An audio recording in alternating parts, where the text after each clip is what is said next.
Shalom, Bapak Ibu Saudara yang diberkati Tuhan. Selamat hari Minggu untuk kita semua. Mari kita siapkan hati kita, pikiran kita dan seluruh kehidupan kita untuk memuji Tuhan, memuliakan Tuhan, dan mendengarkan firman Tuhan di minggu hari ini. Ku datang ya Bapa dalam kerinduan, memandang keindahan-Mu. Jadikan aku indah yang Kau pandang mulia.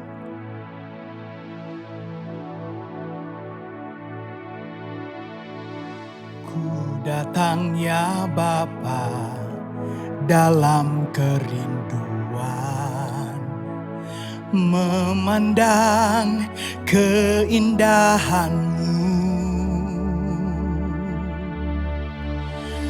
Ku berikan segalanya, semuanya yang ada. Ku ingin menyenangkan hati-Mu, oh Tuhan. Ku datang ya Bapa, ku datang ya Bapa dalam kerinduan, memandang keindahan-Mu. Ku berikan segalanya, semuanya yang ada. Ku ingin menyenangkan hati-Mu, oh Tuhan. Jadikan aku indah yang Kau pandang mulia. Seturut karya-Mu di dalam hidupku, ajarku berharap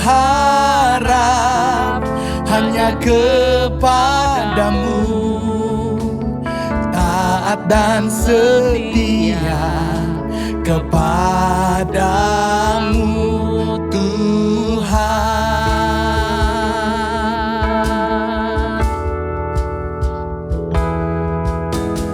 Ku datang ya Bapa dalam kerinduan,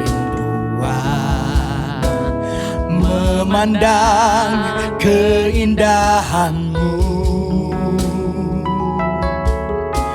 Ku berikan segalanya, semuanya yang ada. Ku ingin menyenangkan hati-Mu, oh Tuhan. Jadikan aku indah yang Kau pandang mulia. Seturut karya-Mu di dalam hidupku, ajarku berharap hanya kepadamu, taat dan setia kepadamu Tuhan. Jadikan aku indah yang Kau pandang mulia. Seturut karya-Mu di dalam hidupku, ajarku berharap hanya kepadamu, taat dan setia kepadamu Tuhan. Taat dan setia, taat dan setia, taat dan setia, taat dan setia, taat dan setia kepadamu Tuhan. Jemaat diminta berdiri.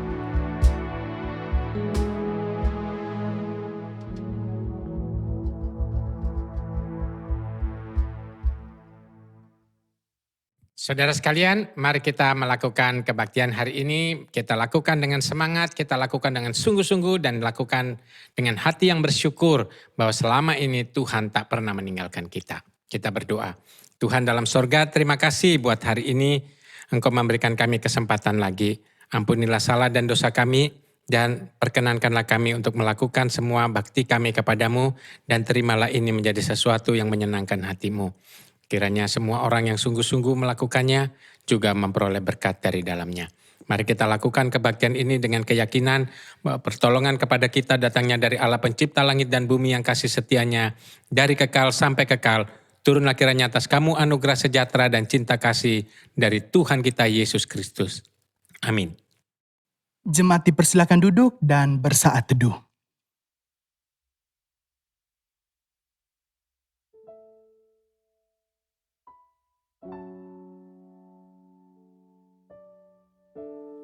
Amin. Nats pembimbing dari Roma pasal 8 ayat yang ke-31. Sebab itu apakah yang akan kita katakan tentang semuanya itu? Jika Allah di pihak kita, siapakah yang akan melawan kita? Kita akan memuji Tuhan. Sebab kita lebih dari pemenang. Jika Allah di pihak kita, tidak ada yang dapat melawan kita. Lebih dari pemenang.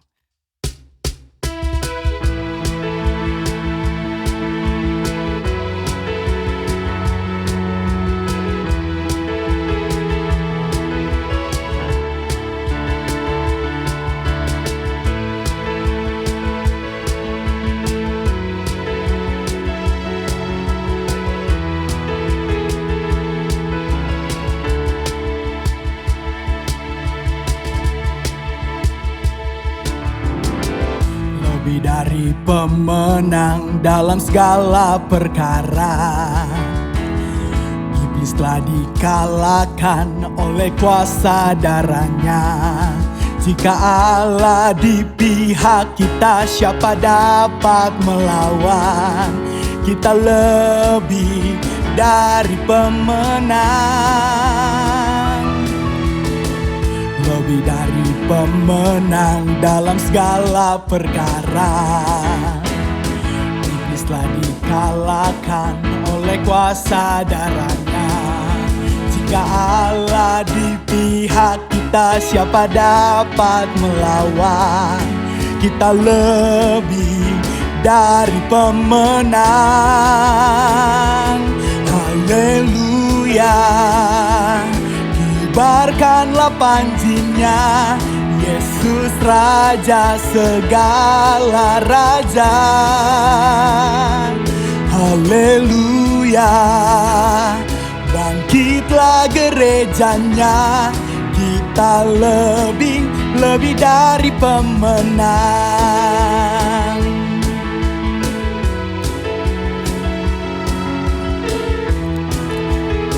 Lebih dari pemenang dalam segala perkara. Lebih dari pemenang dalam segala perkara. Iblis telah dikalahkan oleh kuasa darahnya. Jika Allah di pihak kita, siapa dapat melawan? Kita lebih dari pemenang. Haleluya. Kibarkanlah panjinya, Yesus Raja segala raja. Haleluya.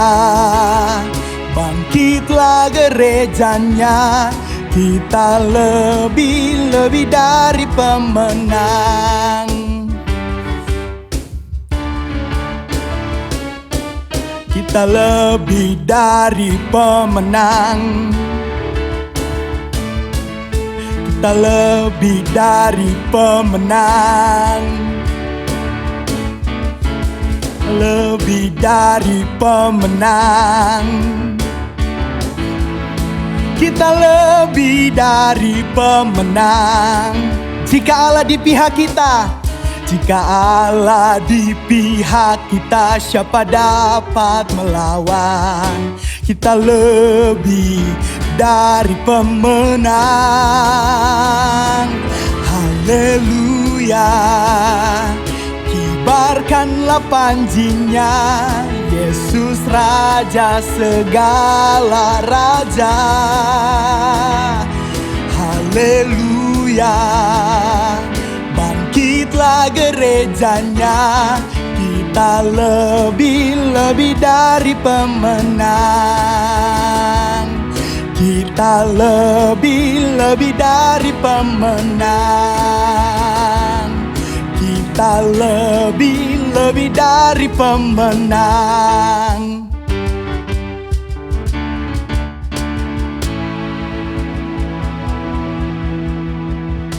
Jemaat diminta berdiri.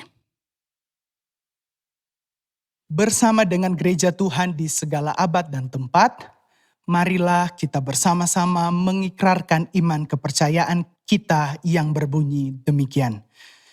Aku percaya kepada Allah, Bapa yang Maha Kuasa, Khalik langit dan bumi, dan kepada Yesus Kristus anaknya yang tunggal Tuhan kita, yang dikandung daripada Roh Kudus, lahir dari anak darah Maria, yang menderita sengsara di bawah pemerintahan Pontius Pilatus, disalibkan, mati dan dikuburkan, turun ke dalam kerajaan maut. Pada hari yang ketiga, bangkit pula dari antara orang mati, naik ke sorga, duduk di sebelah kanan Allah, Bapa yang Maha Kuasa. Dan dari sana ia akan datang untuk menghakimi orang yang hidup dan yang mati. Aku percaya kepada Roh Kudus, gereja yang kudus dan am, persekutuan orang kudus, pengampunan dosa, kebangkitan orang mati, dan hidup yang kekal. Amin. Jemaat dipersilakan duduk kembali. Mari kita siapkan hati kita untuk mendengarkan firman Tuhan pada hari ini. Tidak ada satupun yang dapat memisahkan kita dari kasih Kristus. Dia sahabat sejati kita.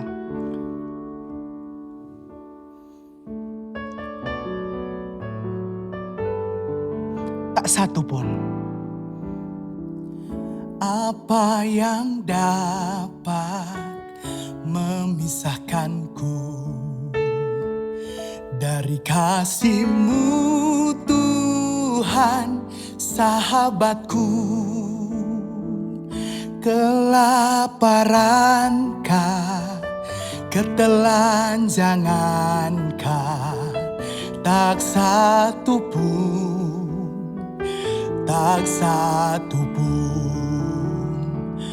Apa yang dapat memisahkanku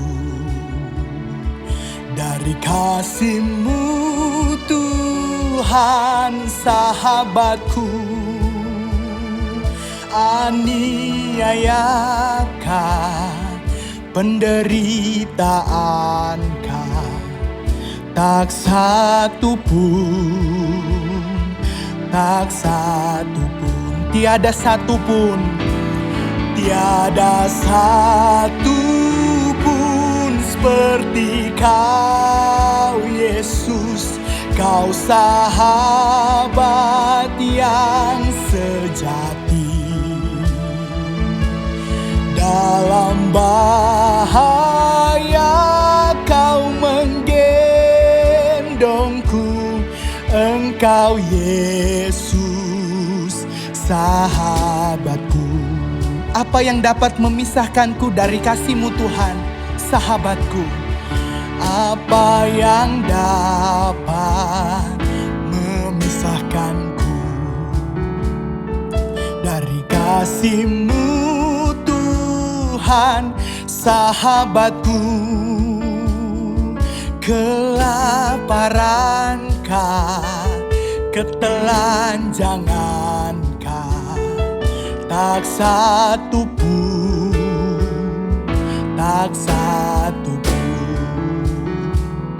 apa yang dapat memisahkanku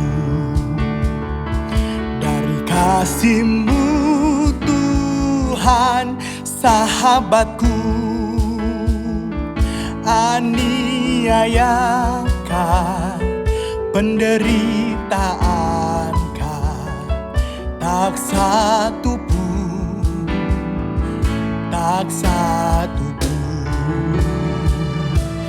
tiada satu pun seperti Kau, Yesus. Kau sahabat yang sejati. Dalam bahaya Kau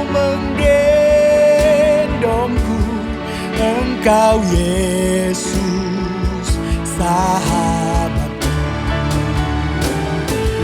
Tiada satu pun seperti Kau, Yesus. Kau sahabat yang sejati. Dalam bahaya Kau menggendongku. Engkau Yesus, sahabatku. Dalam bahaya Kau menggendongku. Engkau Yesus, sahabatku.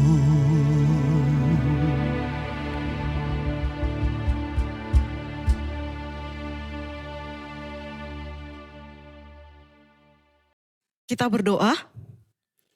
Tuhan Yesus, kami bersyukur kalau hari ini kami diberi kesempatan untuk boleh memuji Tuhan. Dan sebentar kami akan mendengarkan firman Tuhan. Kami rindu firman Tuhan menyapa setiap kami, bahkan menolong setiap kehidupan kami, menguatkan kami, sehingga kami boleh terus mengerti bagaimana Allah begitu mengasihi kami. Terima kasih Tuhan, kami menyerahkan waktu ini ke dalam tangan-Mu, biarlah Roh Kudus-Mu menjamah setiap hati kami. Di dalam nama Tuhan Yesus, kami siap untuk mendengar dan belajar dari bagian firman Tuhan. Amin. Shalom Bapak Ibu, hari ini kita bersyukur kalau masih diberi kesempatan untuk kita boleh sama-sama beribadah. Dan hari ini kita akan belajar dari satu bagian firman Tuhan yang secara pribadi mengingatkan saya bagaimana Allah begitu mengasihi saya dan begitu baiknya Dia di dalam kehidupan kita. Hari ini kita mau belajar dari bagian firman Tuhan dalam Roma pasal yang ke-8 ayat yang ke-31 sampai ayat yang ke-37. Saya akan bacakan untuk kita Roma pasal 8 ayat yang ke-31 sampai ayat yang ke-37. Saya akan baca sampai ayat yang ke-35, begini bunyi firman Tuhan. Sebab itu apakah yang akan kita katakan tentang semuanya itu? Jika Allah di pihak kita, siapakah yang akan melawan kita? Ia yang tidak menyayangkan anaknya sendiri, tetapi yang menyerahkannya bagi kita semua. Bagaimanakah mungkin Ia tidak mengaruniakan segala sesuatu kepada kita bersama-sama dengan Dia? Siapakah yang akan menggugat orang-orang pilihan Allah? Allah yang membenarkan mereka. Siapakah yang akan menghukum mereka? Kristus Yesus yang telah mati, bahkan lebih lagi yang telah bangkit, yang juga duduk di sebelah kanan Allah, yang malah menjadi pembela bagi kita. Siapakah yang akan memisahkan kita dari kasih Kristus? Penindasan atau kesesakan atau penganiayaan atau kelaparan atau ketelanjangan atau bahaya atau pedang. Tema kita hari ini manifestasi kasih. Apa sih arti manifestasi? Manifestasi adalah suatu wujud atau pernyataan perasaan. Jadi manifestasi kasih adalah pernyataan kasih seseorang kepada yang dikasihinya atau pernyataan kasih yang dinyatakan melalui tindakan-tindakan. Dalam bagian ini wujud kasih siapa yang mau disampaikan? Kalau kita melihat bagian ini wujud kasih Allah. Kasih Allah yang dibuktikan bukan sekedar omongan, bukan sekedar kata-kata, tetapi sebuah pembuktian. Saudara, kalau ada orang yang bilang mengasihi kita, tetapi dia tidak pernah membuktikan atau tidak pernah melakukan sesuatu, kemungkinan dia bohong dan kita sedang dibohongi. Karena kasih selalu berbicara tentang pembuktian lewat sebuah pengorbanan. Saya ingat ya ketika ngobrol-ngobrol, saya ingat perkataan mentor saya. Dia katakan ketika engkau berhubungan atau berpacaran dengan seseorang yang jauh, enggak dalam satu kota, dengan waktu yang cukup lama, tetapi dia tidak pernah menemuimu. Dikatakan mentor saya kemungkinan dia tidak mengasihimu, karena ketika dia mengasihi kita, dia akan berusaha untuk menemui kita. Kenapa? Saudara, karena kasih itu butuh pengorbanan. Jadi perlu dipertimbangkan ya. Teman-teman yang saat ini sedang berhubungan jarak jauh, dia tidak pernah menemuimu, mungkin bisa dipertimbangkan, benar gak sih dia mengasihi saya? Ketika Allah mengatakan dia mengasihi kita, dia nggak sekedar ngomong, tetapi Allah mewujudkannya. Dia membuktikannya. Buktinya apa?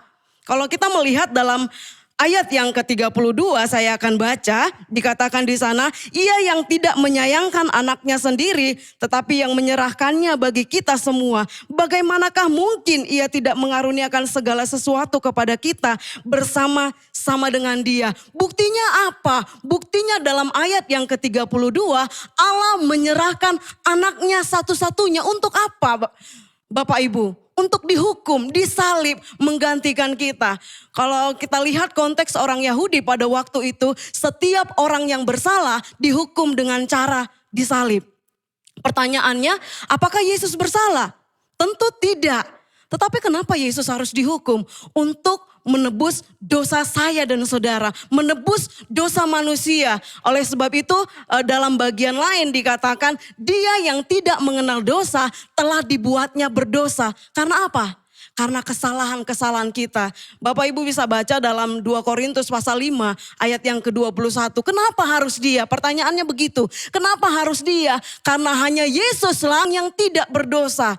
Hanya yang tidak berdosalah yang bisa menyelamatkan orang-orang yang berdosa. Sehingga Allah sendiri yang berinisiatif untuk menyelamatkan kita. Dengan cara apa? Dengan cara dia memberikan anaknya yang tidak berdosa untuk menggantikan dosa kita. Hanya dengan cara itulah manusia bisa diselamatkan. Bapak, Ibu, Saudara, dalam bulan ini kita masih memperingati karya salib Kristus. Salib adalah wujud kasih terbesar Allah kepada kita. Dan hari ini kita akan belajar dari bagian ini, dari teks ini kita akan belajar ada 2 hal yang akan kita pelajari. Apa dampak manifestasi atau wujud kasih Allah dalam kehidupan kita? Yang pertama, dampak manifestasi kasih Allah dalam hidup kita. Yang pertama itu dalam ayat yang ke-33 sampai ayat yang ke-34. Saya akan bacakan untuk kita. Begini bunyi firman Tuhan. Siapakah yang akan menggugat orang-orang pilihan Allah? Allah yang membenarkan mereka. Siapakah yang akan menghukum mereka? Kristus yang telah mati, bahkan lebih lagi yang telah bangkit, yang juga duduk di sebelah kanan Allah, yang malah menjadi pembela kita. Dampak manifestasi kasih Allah dalam kehidupan kita, yang pertama kita dibenarkan. Dibenarkan karena iman kita. Dalam Roma pasal 5 ayat yang pertama di sana dijelaskan, Paulus, kita dibenarkan karena iman. Kita dibenarkan bukan karena perbuatan kita, tetapi pembenaran itu karena Kristus sendiri. Karena kematiannya membayar semua hutang dosa kita. Saudara, harusnya kita yang dihukum. Tetapi Allah sudah menanggung semua hukuman itu di kayu salib. Sehingga apa? Sehingga kita menjadi orang-orang yang bebas. Kalau kita lihat dalam perjanjian lama, ketika ada orang yang melakukan dosa, orang itu harus membawa korban berupa binatang. Tetapi dalam perjanjian baru kita nggak perlu lagi bawa korban kambing domba. Kenapa? Karena Yesus sudah datang ke dunia dan menjadi korban. Dia mati menggantikan semua hukuman yang harusnya kita tanggung. Ngebayangin nggak Bapak Ibu Saudara, ketika sampai hari ini ketika kita salah kita harus bawa kambing domba. Gimana ya? Tetapi Tuhan Yesus sudah membayar semuanya itu. Sehingga kita menjadi orang-orang yang bebas. Bahkan lagi dalam bagian tadi ayat yang ke-34 dikatakan, Yesus bukan sekedar mati tetapi dia juga bangkit.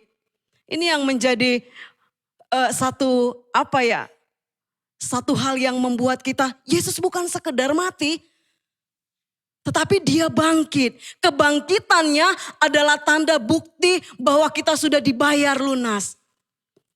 Saudara, kalau Allah yang membenarkan, nggak ada siapapun yang bisa menggugat itu. Sehingga dikatakan dalam ayat yang ke-33, siapa yang akan menggugat orang-orang pilihan Allah?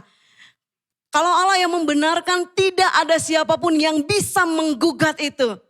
Apakah setan bisa menggugat? Tentu nggak bisa. Kalau Allah sudah membenarkan kita, tidak ada yang bisa menggugat keputusannya. Karena Allah yang memilih kita. Kalau kita lihat dalam ayat yang ke-30, dan mereka yang ditentukannya dari semula, mereka itu juga dipanggilnya, dan mereka yang dipanggilnya, mereka itu juga dibenarkannya. Dan mereka yang dibenarkannya, mereka itu juga dimuliakannya. Jelas tidak ada yang bisa menggugat ketika Allah yang sudah membenarkan kita. Dikatakan dalam ayat yang ke-30 tadi, Allah yang sudah memilih kita dan dia tidak pernah salah. Pertanyaannya kalau kita mati, masih ada gugatan enggak? Tadi dikatakan kalau kita mati, kita enggak perlu takut terhadap gugatan ini dan itu. Karena enggak ada yang bisa menggugat. Sekali lagi, dia Allah yang memilih kita, dia yang akan menjadi pembela bagi kita. Gugatan setan enggak ada apa-apanya karena setan sudah dikalahkan di kayu salib. Saudara, ketika Allah bangkit, dia naik ke surga, duduk di sebelah kanan Allah. Dia akan menjadi pembela kita dalam ayat yang ke-34 tadi. Ini dampak manifestasi kasih Allah kepada kita. Yang kedua, dikatakan dampak manifestasi Allah bagi kita akan menjadi orang-orang yang menang. Bahkan dikatakan dalam ayat yang ke-37 saya baca untuk kita. Tetapi dalam semuanya itu kita lebih daripada orang-orang yang menang. Oleh dia yang telah mengasihi kita. Menang bukan berarti kita bebas dari masalah. Tetapi kalau kita melihat ketika Allah menyatakan kasih-Nya, dia memberikan anaknya sendiri kepada kita. Dia gak banyak pertimbangan. Saudara, kalau itu sudah dilakukannya, apakah masih ada hal yang lain yang coba melunturkan kasih Allah kepada kita? Saudara, jangan pernah berpikir bahwa ketika ikut Tuhan, maka hidup kita akan mengalami hal-hal yang baik dan menyenangkan. Ikut Tuhan tidak ada kesusahan. Ikut Tuhan tidak mengalami namanya sakit. Kalau diizinkan sakit, waktu berdoa, Tuhan pasti sembuhkan. Ikut Tuhan tidak mengalami yang namanya kekurangan. Oh enggak. Justru tidak, justru Paulus mau menyampaikan bahwa ketika ikut Tuhan, orang-orang pilihannya akan mengalami namanya penindasan, kesesakan, kelaparan, ketelanjangan, bahkan bahaya kematian yang menghantam orang-orang percaya. Ayat 35 di sana dikatakan. Bahkan ayat yang ke-36 dan Mazmur pasal yang ke-44, ayat yang ke-23 bahkan lebih ditegaskan lagi bahwa orang-orang kudus dan nabi-nabi sebelum kita sudah mengalami penderitaan. Mereka dianiaya. Mereka ada dalam bahaya maut sepanjang hari. Saya akan bacakan ayat yang ke-36 ya. Begini bunyi firman Tuhan. Seperti ada tertulis, oleh karena engkau kami ada dalam bahaya maut sepanjang hari. Kami telah dianggap sebagai domba-domba sembelihan. Mereka ada dalam maut sepanjang hari. Maksudnya apa? Mereka senantiasa berhadapan dengan kematian. Tetapi dikatakan apakah keadaan ini bisa memisahkan kita dari kasih Allah? Jelas dikatakan tidak. Semuanya ini tidak akan memutuskan kasih dan persahabatan antara Kristus dan orang yang percaya yang sungguh-sungguh.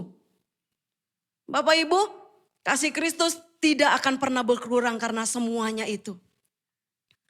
Masalah-masalah yang disampaikan dalam pasal yang ke-35, 36, masalah itu bukan penyebab berkurangnya kasih Allah.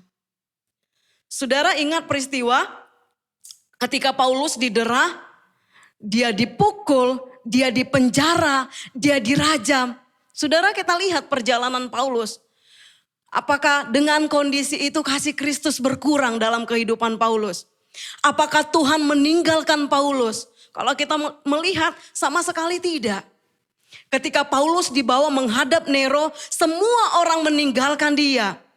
Tetapi Tuhan tidak meninggalkan dia pada saat itu. Kalau kita baca ya dalam 2 Timotius pasal yang keempat, ayat yang ke-6 sampai ayat yang ke-17. Saudara mungkin hari-hari ini kita sedang ada dalam kesesakan. Mungkin kita termasuk dalam bagian ini kelaparan karena memang kondisi ekonomi kita sekarang sulit. Mungkin hari-hari ini kita sedang putus asa dan hilang pengharapan. Saudara, sudah 1 tahun ya COVID-19 melanda bangsa kita. Nggak tahu kapan berakhir. Nggak ada yang tahu. Usaha pemerintah sampai hari ini memberikan vaksin. Tapi ketika divaksin, kemungkinan besar juga kita akan bisa terkena virus ini. Tapi mungkin lebih kuat. Tetapi nggak ada yang tahu kapan corona ini bisa berakhir. Seakan-akan kita bingung gimana ya, gereja seperti apa, kehidupan kita seperti apa, kita bingung. Tetapi Bapak Ibu, hari ini dari bagian firman Tuhan, saya mau sampaikan. Kita harus pahami bahwa kondisi apapun yang sedang kita alami hari ini, Allah tetap mengasihi kita. Kasihnya tidak akan meninggalkan kita. Dan kasihnya akan menjadikan kita orang-orang yang menang. Dikatakan tadi, dampak manifestasi Allah adalah ketika kita menjadi orang-orang yang menang. Orang bahkan lebih dari pemenang. Orang yang menang, orang yang lebih dari pemenang bukan orang yang bebas dari masalah. Orang yang lebih dari pemenang adalah orang-orang yang kuat. Orang-orang yang tetap bertahan. Orang-orang yang tetap setia sekalipun di tengah-tengah sakit penyakit. Sekalipun di tengah-tengah krisis. Orang yang lebih dari pemenang bukan berarti ketika engkau sakit engkau jadi sembuh. Ketika engkau kekurangan, engkau miskin, engkau jadi kaya. Tidak punya jadi punya. Lepas dari persoalan atau setiap krisis yang datang dalam hidup kita. Tetapi hari ini kita mau belajar. Dalam bagian ini orang yang menang dalam krisis. Engkau tidak berubah. Engkau tetap sama. Imanmu tetap sama. Sekalipun kondisi sulit datang dalam hidup kita. Sekalipun kita sakit, ada sukacita. Sekalipun kita diperhadapkan dengan aniaya, dengan kesulitan, kita tetap tegar. Bahkan dikatakan dalam bagian tadi, sekalipun dalam maut, kita tetap setia kepada Tuhan. Dalam Roma pasal 5 ayat yang ketiga sampai 4 dikatakan, kita malah bermegah dalam kesengsaraan, karena kesengsaraan akan membawa kita kepada ketekunan. Kadang-kadang Tuhan izinkan kesengsaraan itu supaya kita bisa tekun, kata Paulus. Ketekunan menimbulkan tahan uji. Jadi ketika bersyukurlah ketika ada hal-hal yang membuat kita sulit. Itu sedang membuat kita untuk bertekun. Katanya ketekunan menimbulkan tahan uji menimbulkan pengharapan. Pengharapan apa? Pengharapan di dalam Kristus. Pengharapan yang tidak akan mengecewakan kita. Bersama Tuhan kita menang atas masalah. Bukan berarti kita bebas dari masalah Bapak Ibu. Coba kita perhatikan dalam pasal yang ke-31. Saya akan bacakan untuk kita, begini bunyi firman Tuhan. Sebab itu, apakah yang akan kita katakan tentang semuanya itu? Jika Allah di pihak kita, siapakah yang akan melawan kita? Coba kita perhatikan pertanyaan terakhir dalam bagian ini. Paulus ingin menyampaikan bahwa sebanyak apapun musuh kita, sekalipun mereka sangat banyak berlapis-lapis dan mereka kuat, mereka begitu tangguh menyerang kita. Dikatakan, mereka tidak akan mampu melawan kita. Karena apa Bapak Ibu? Karena Tuhan ada di pihak kita. Saudara, kalau anaknya aja yang satu-satunya diberikan untuk kepentingan kita semua. Kita percaya Dia akan memelihara kehidupan kita. Dia akan memberikan segala sesuatu yang dipandangnya perlu dan penting bagi kita. Pastinya segala sesuatu yang baik ya. Bukan berarti ketika kita minta ini, kita minta itu langsung ada. Enggak, segala sesuatu yang penting, yang dipandang baik dan perlu bagi kita. Saudara, kasih Tuhan begitu sempurna dalam kehidupan kita. Kasihnya tanpa syarat. Kalau kita manusia seringkali mengasihi karena ada motivasi lain. Tetapi kalau kita melihat kasih Tuhan tidak bersyarat. Kita dikasihi Bapak Ibu Saudara bukan karena ketika kita baik, tetapi justru Dia mengasihi kita ketika kita masih berdosa. Bapak Ibu Saudara, kalau kita lihat bagian ini tadi ya, memang ikut Tuhan bukan berarti semua akan baik-baik saja. Kita akan diperhadapkan dengan banyak kesulitan.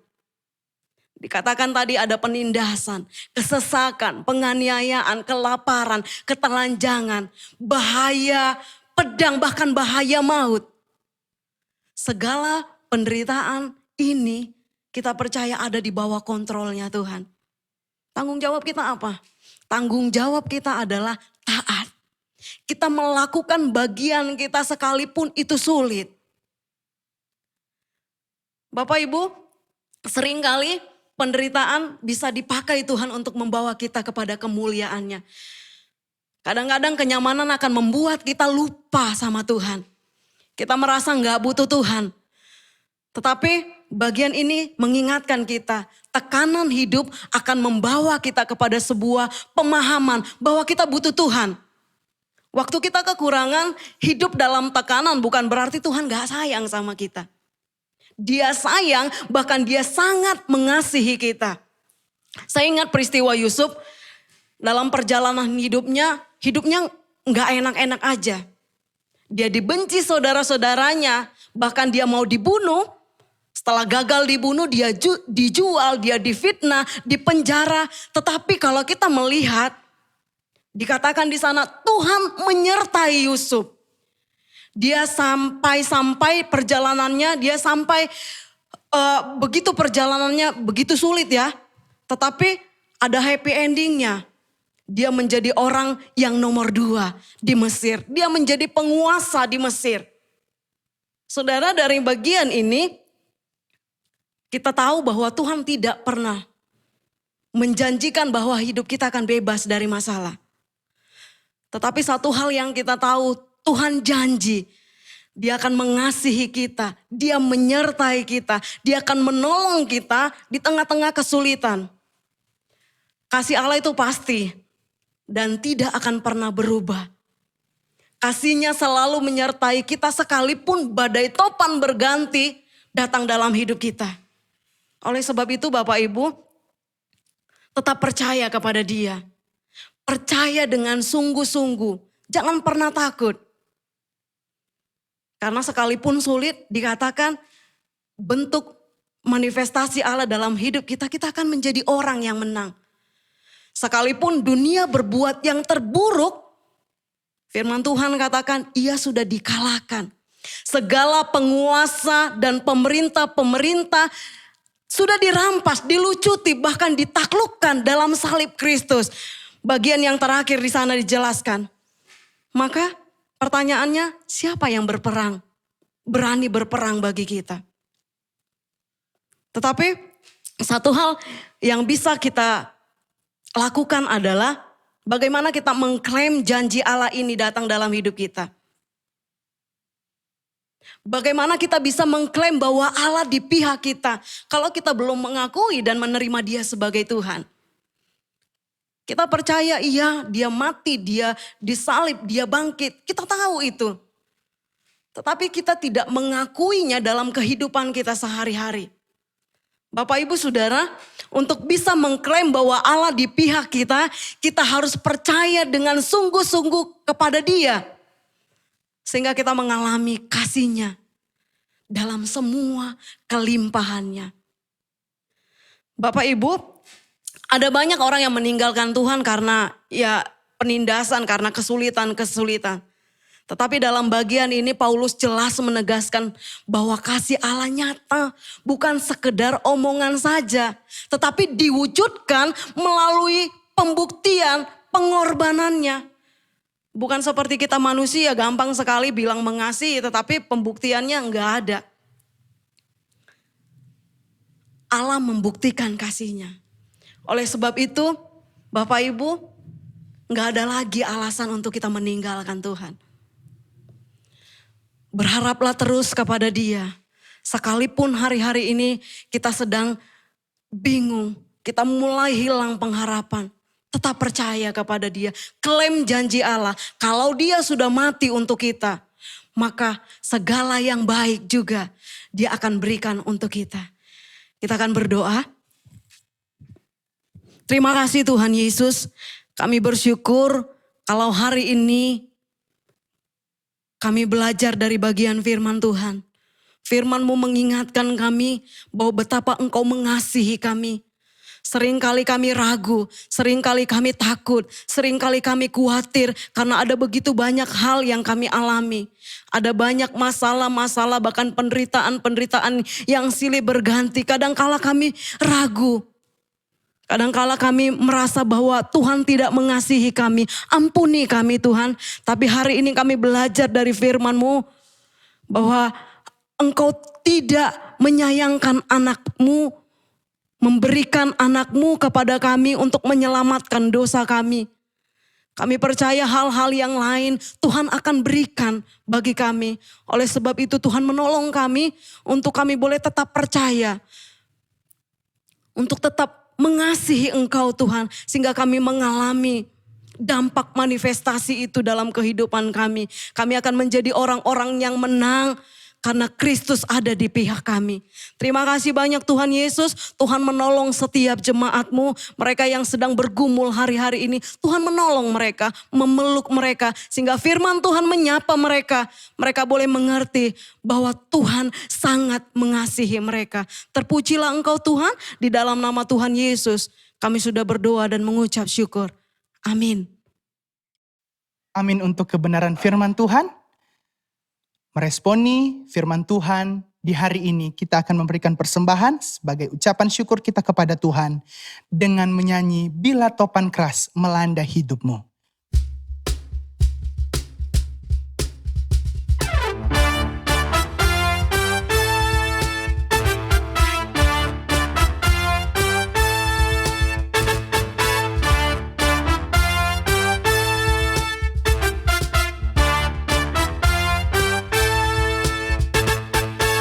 Bila topan keras melanda hidupmu, bila putus asa dan letih lesu, berkat Tuhan satu-satu hitunglah, kau niscaya kagum oleh kasih-Nya. Berkat Tuhan mari hitunglah, kau kan kagum oleh kasih-Nya.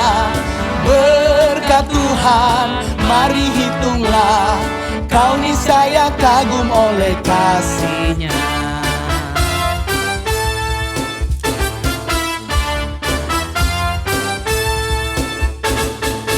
Adakah beban membuat kau penat? Salib yang kau pikul menekan berat. Hitunglah berkat-Nya pasti kau lega, dan bernyanyi terus penuh bahagia. Berkat Tuhan mari hitunglah, kau kan kagum oleh kasih-Nya. Berkat Tuhan mari hitunglah, kau niscaya kagum oleh kasih-Nya.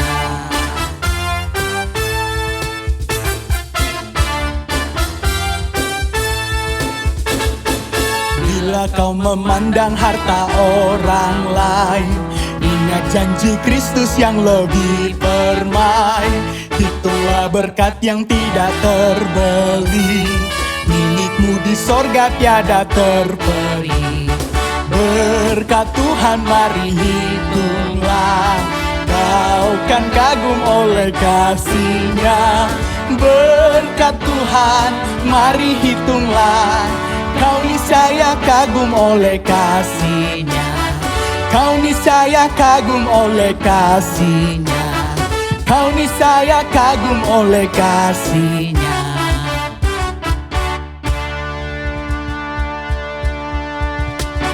Mari kita berdoa. Tuhan, kami bersyukur kasih Tuhan tetap ada dalam hidup kami. Tuhan tetap memelihara kami dan Di ibadah hari ini kami memberikan persembahan sebagai tanda syukur kami kepada Tuhan. Berkati persembahan ini Tuhan supaya bisa digunakan untuk pelayanan bagi kemuliaan Tuhan di gereja kami. Berkati juga setiap usaha pekerjaan kami, pekerjaan orang tua kami. Tuhan Yesus yang memberkati supaya setiap hari kami terus diajar Tuhan untuk mempersembahkan yang terbaik untuk Tuhan. Kami juga berdoa untuk semua jemaat, Tuhan Yesus memberkati mereka dalam setiap pekerjaan dan usaha mereka. Di tengah-tengah situasi sulit yang masih kami alami hari-hari ini.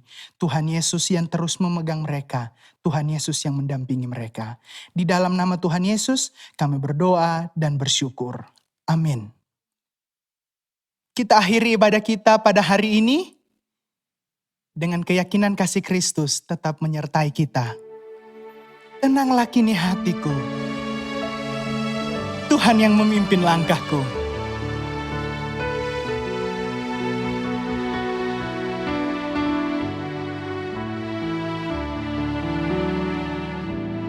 Tenanglah kini hatiku, Tuhan memimpin langkahku.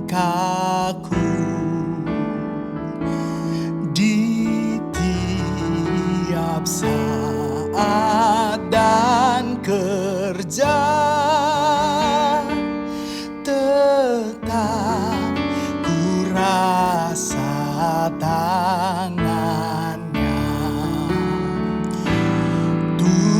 Tuhanlah yang membimbingku, tanganku dipegang teguh,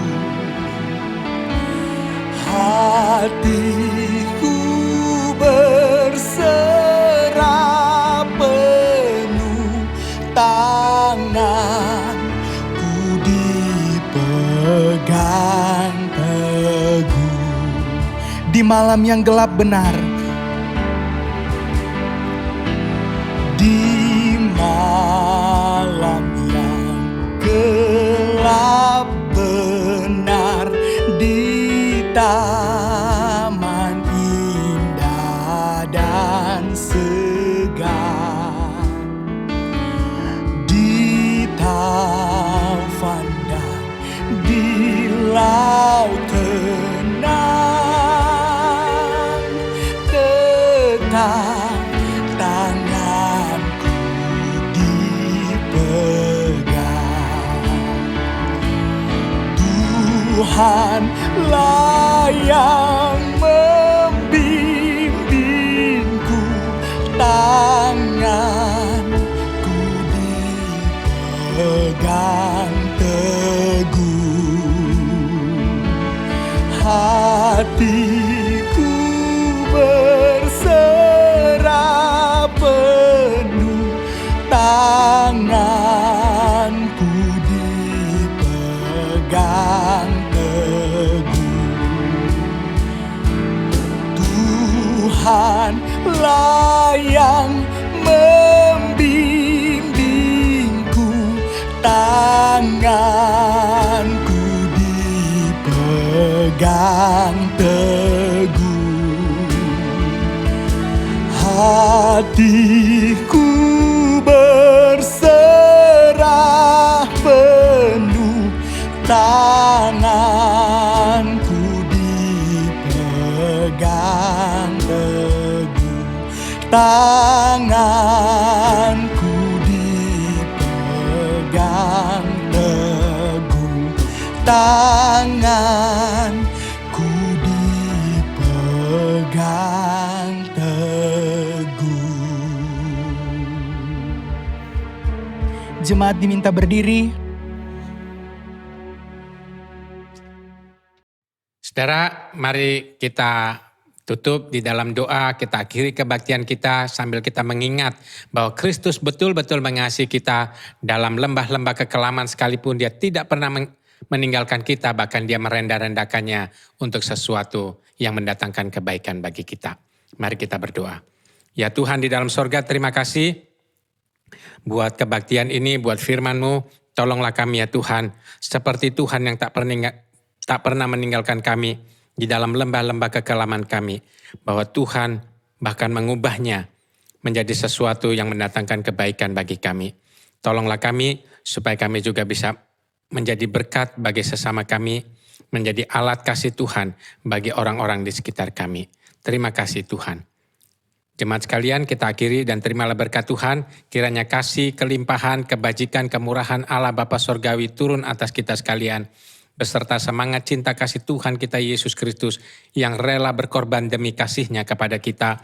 Dan kiranya tangan tuntunan Allah Roh Kudus yang penuh penghiburan dan kekuatan serta kuasa itu menuntun kita untuk senantiasa dapat merasakan melihat kasih Allah, bahkan menyebarkannya melalui hidup kita sekalian, mulai hari ini sampai Tuhan Yesus datang kedua kali. Amin. Bapa, terima kasih. Bapa, terima kasih. Bapa, terima kasih. Bapa di dalam sorga, puji terima kasih. Amin.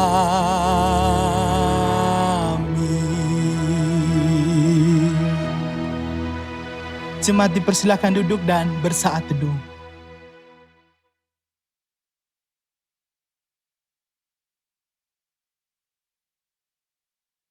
Amin. Ibadah kita telah selesai. Selamat hari Minggu. Tuhan Yesus memberkati.